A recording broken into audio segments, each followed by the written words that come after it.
Hello my dears, nowadays we are discussing about history. कोई घटना कब घटित हुई, कैसे और कहाँ, तो कौन सी तारीखें, विच डेट्स,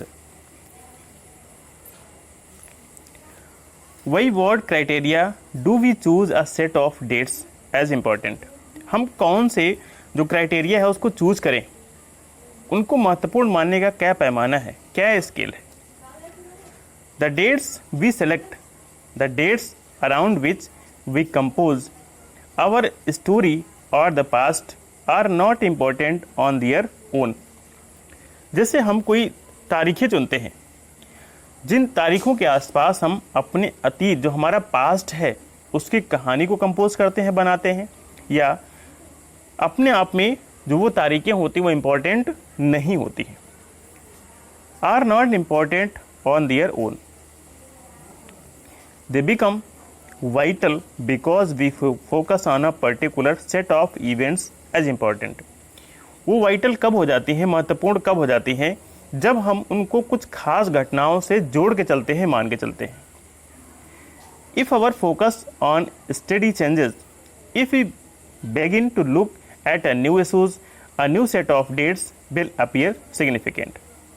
अगर हमारा जो स्टडी मटेरियल है उसका जो सब्जेक्ट होता है वो चेंज होता है और हम जो नए नए इश्यूज़ हैं उस पे लग जाते हैं, तो जो इम्पोर्टेंट डेट्स हैं वो भी क्या हो जाती हैं, बदल जाती हैं. कंसीडर एन एग्जाम्पल, एक उदाहरण से समझिए. In the histories written by British historian in India, इतिहास जो ब्रिटिश इतिहासकारों ने भारत में लिखा है, the rule of each governor general was important. जो प्रत्येक गवर्नर जनरल का इतिहास उन्होंने लिखा है वो महत्वपूर्ण है, उनके शासनकाल का जो इतिहास है. These histories begin with the rule of the first governor general. और ये जो इतिहास है ये कब से शुरू हुआ, जब कोई फर्स्ट गवर्नर जनरल बना, Warren Hastings, and ended with the last viceroy lord Mountbatten. ठीक है, तो ये इतिहास उन्होंने लिखा, तो इसको लिखने का कार्य कब से शुरू किया, जो पहला गवर्नर हुआ वॉरेन हेस्टिंगसन और जो अंतिम गवर्नर हुआ वायसराय हुआ लॉर्ड माउंटबेटन, उसके साथ खत्म हो जाते थे. In separate chapters we read about the deeds of other. जो अलग अलग चैप्टर हैं उनमें हम अलग अलग जो गवर्नर जनरल हुए हैं उनके बारे में पढ़ते हैं, जैसे Hastings, Wellesley, Bentinck, Dalhousie, Canning, Lawrence, Lytton, Ripon, Curzon, Hardinge, Irwin, ये सारे दूसरे जो गवर्नर हुए हैं, अगर हम इनका अलग अलग हिस्ट्री पढ़ते हैं तो उनके बारे में पढ़ते हैं. It was a seemingly never ending succession of governor generals and viceroy. ये जो इतिहास है गवर्नर जनरलों का और वाइसरायों का कभी न खत्म होने का जो सिलसिला है वो चलता ही रहता था. हम किसी का इंडिविजुअल पढ़ते हैं और किसी का सामूहिक रूप से. All the dates in these history books were linked to these personalities, to their activities, policies, achievements. तो जितने भी उनसे संबंधित उनके बारे में जो इतिहास लिखा गया है, ठीक है, तो इसमें जो डेट्स बताए गए हैं तो उनकी अलग अलग एक्टिविटीज़ से रिलेटेड हैं, लाइक पॉलिसीज़, उनकी नीतियों से और उनकी उपलब्धियों से. It was as if there was a nothing outside their lives that was important for us know. इसका मतलब ये कि उनके जीवन में इसके अलावा और कुछ नहीं था जिसके बारे में हम जान सके या हमारे लिए जानना महत्वपूर्ण हो. The chronology of their lives marked the different chapter of the history of British India. उनके जो जीवन का क्रम है, ब्रिटिश भारत का जो इतिहास है, वो अलग अलग अध्यायों में उनके जीवन का जो क्रम है वो विषय बन जाता था. Can we not write about the history of this period in different way. क्या हम जो इतिहास का ये पीरियड है इसको हम अलग तरीके से नहीं लिख सकते हैं. How do we focus on the activities of different groups of and classes in Indian society. तो भारतीय समाज के जो समूह थे उनकी क्या गतिविधियाँ थीं, कौन कौन से ग्रुप थे with in the format of this history of governor generals. तो हम जब गवर्नर जनरल्स का इतिहास लिख रहे हैं, तो उसमें हमारे जो समाज का अलग अलग वर्ग था, अलग अलग समूह था, उसमें क्या एक्टिविटीज़ थी, तो उनको हम कैसे लिख सकते हैं। When we write history और स्टोरी, जब हम कोई इतिहास लिखते हैं या कहानी लिखते हैं, we divide it into chapters. तो हम इसको क्या करते हैं, आप जैसे क्लास 8th का इतिहास पढ़ रहे हैं तो इसमें बहुत सारे चैप्टर्स हैं, नियर अबाउट 10 चैप्टर्स हैं, ठीक है। तो हम जब कोई इतिहास या कहानी लिखते हैं तो उसको हम चैप्टर्स में डिवाइड करते हैं। Why do we do this, हम ऐसा क्यों करते हैं। It is to give each chapter some coherence, हम प्रत्येक चैप्टर को क्या देते हैं, ताकि हम जो अलग अलग चैप्टर्स हैं इसमें एक सामंजस्य बना रहे, कोहेरेंस बना रहे। It is also to tell a story in a way that make some sense and can be followed, और ये इसलिए भी होता है कि स्टोरी को कुछ एक सेंस मिल सके, ठीक है, और इसको फॉलो किया जा सके, ठीक है, इसको हम आसानी से क्या कर सकें, समझ सकें।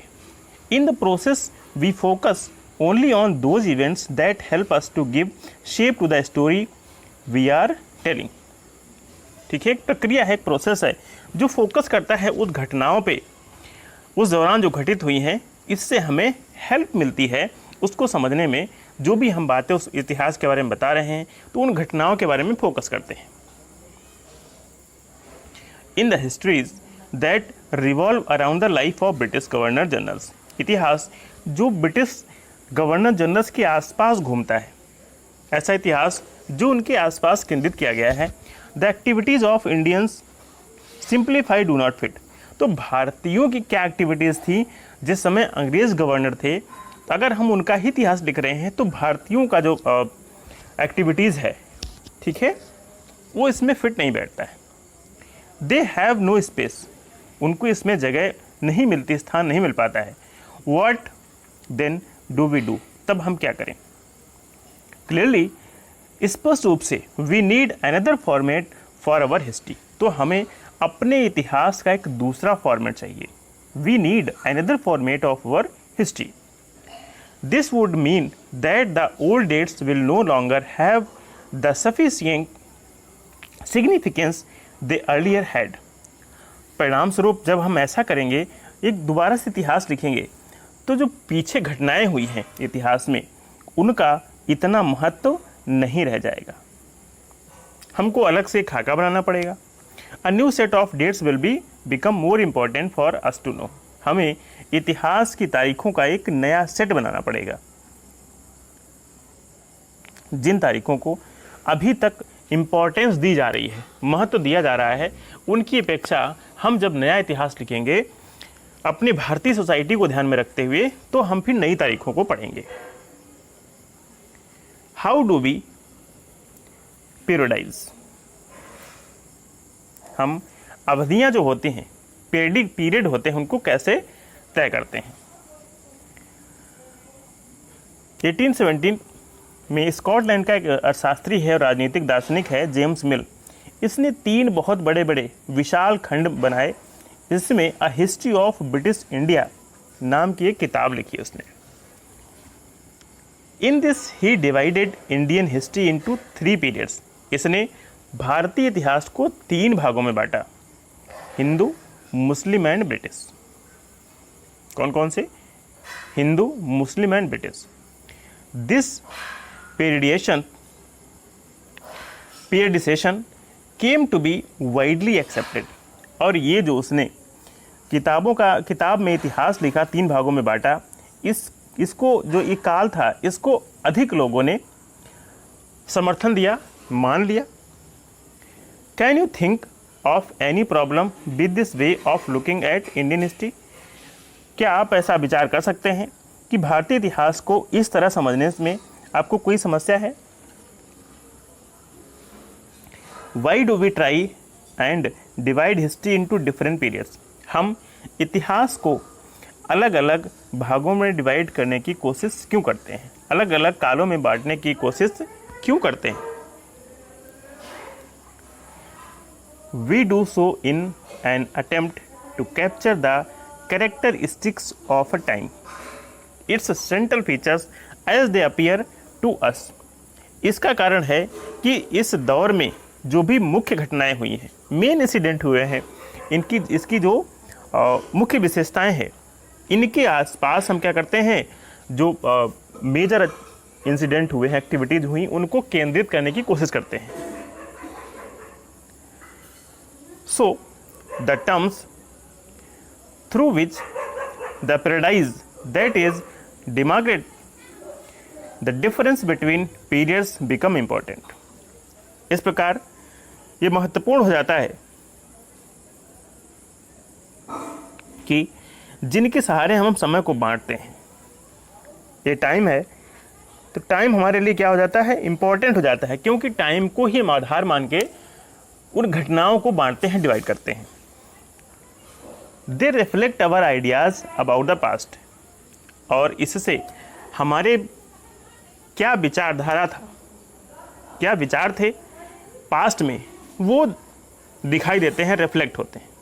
ठीक है, ये हमारे विचारों को दर्शाते हैं, भूतकाल के जो हमारे विचार थे। They show how we see the significance of the change from one period to the next. ये हमें बताते हैं कि कैसे एक पीरियड के बाद दूसरी पीरियड के बीच में जो बदलाव आए हैं उनमें उसका क्या महत्व है। Mill thought that all Asian societies were at a lower level of civilisation than Europe. Mill को लगता था, मिल ऐसा सोचते थे कि जो एशियाई समाज है या एशियाई समाज सभ्यता के जितने भी मैटर हैं, ये यूरोप से काफ़ी पीछे हैं, lower level of civilisation than Europe. जो एशियन सोसाइटीज़ की सभ्यता है, एशियन समाज की सभ्यता है, ये यूरोप की जो सिविलाइजेशन है उससे पीछे है।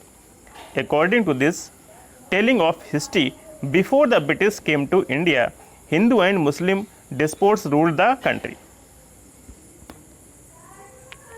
इतिहास की उनकी अंडरस्टैंडिंग ये थी कि भारत में अंग्रेज़ों के आने से पहले यहाँ हिंदू और मुसलमान तानाशाहों का ही राज चलता था। Religious intolerance, caste taboos and superstitious practice dominated. और अंग्रेज़ों के आने से पहले यहाँ चारों ओर धार्मिक और जातिगत बंधन या अंधविश्वास ही चरम पे थे, इन्हीं का बोलबाला था।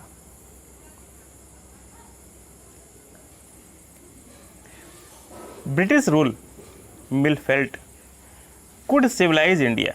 मिल को ऐसा लगता था कि जो ब्रिटिश शासन है, ब्रिटिश शासन व्यवस्था है, ये भारतीय समाज को सभ्य बना सकता है। To do this it was necessary, ऐसा करने के लिए आवश्यक था, to introduce European manners, arts, institution and laws in India. तो मिल ऐसा मानता था कि जो ब्रिटिश शासन है ये भारत को एक सभ्य भारत बना सकता है, सभ्य समाज के रूप में बदल सकता है। ऐसा करने के लिए जो यूरोपियन मैनर्स हैं, आर्ट है, इंस्टीट्यूशन है, लॉज हैं, ठीक है, उनको भारत में लाना पड़ेगा, लागू करना पड़ेगा। Mill in fact suggested that the British should conquer all the territories in India to ensure the enlightenment and happiness of the Indian people.